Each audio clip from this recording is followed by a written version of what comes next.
कभी ऐसा होता है कि खान पान का पूरा ध्यान रखने के बावजूद ब्लड शुगर कंट्रोल में नहीं रहता। आज हम एक ऐसी ही छुपी हुई आदत के बारे में बात करेंगे जो शायद चुपचाप हमारी सेहत पर असर डाल रही है। चलिए पता लगाते हैं कि ये क्या है। देखिए, जब भी ब्लड शुगर की बात आती है तो सबसे पहले दिमाग में क्या आता है? मीठा, चावल, मतलब कार्ब्स। और ये सोचना गलत भी नहीं है, ये चीजें असर करती हैं।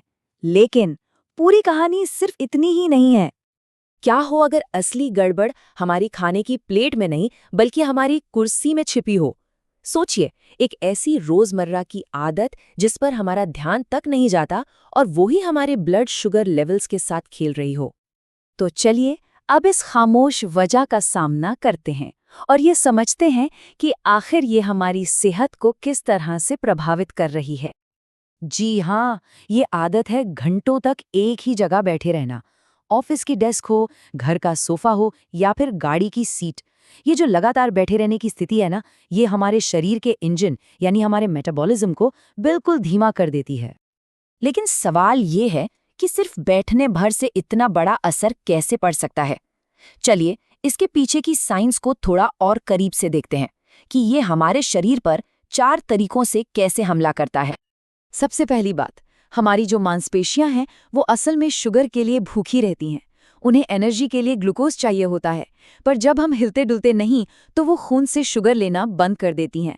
नतीजा, खून में शुगर का लेवल बढ़ने लगता है। दूसरा असर पड़ता है हमारे ब्लड सर्कुलेशन पर। जब हम लगातार बैठे रहते हैं तो खून का बहाव धीमा पड़ जाता है। इसका मतलब है कि कोशिकाओं तक पोषक तत्व और ऑक्सीजन ठीक से नहीं पहुंच पाते, जिससे इंसुलिन को अपना काम करने में और भी ज्यादा मुश्किल होती है। तीसरा पॉइंट है हार्मोन्स का। लंबे समय तक बैठे रहने से शरीर में कोर्टिसोल जैसे स्ट्रेस हार्मोन बढ़ सकते हैं और ये हार्मोन लिवर को सिग्नल देता है कि खून में और शुगर छोड़ो। मतलब ये तो आग में घी डालने जैसा काम हो गया। और चौथा और शायद सबसे चौंकाने वाला असर, भले ही डाइट कितनी भी अच्छी क्यों ना हो, घंटों बैठे रहने की आदत से पेट के आसपास चर्बी जमा होने लगती है। और ये जो बेली फैट है, ये इंसुलिन रेजिस्टेंस की एक बड़ी वजह माना जाता है। तो मतलब साफ है, सिर्फ अच्छा खाना काफी नहीं है, एक्टिव रहना भी उतना ही जरूरी है।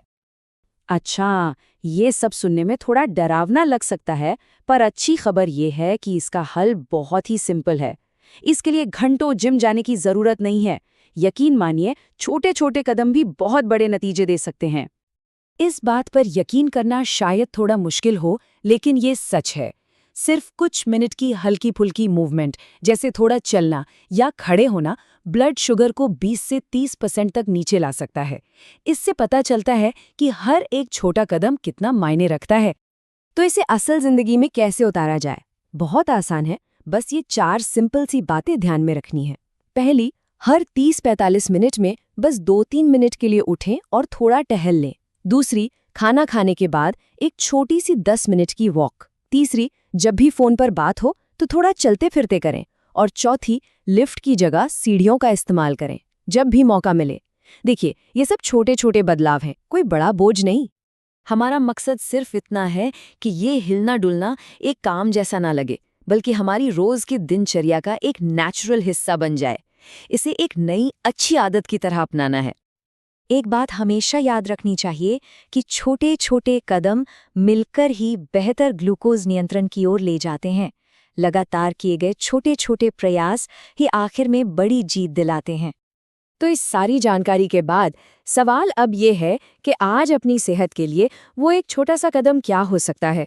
हो सकता है वो कदम बस अभी उठकर एक चक्कर लगाना ही हो। सोचिएगा जरूर।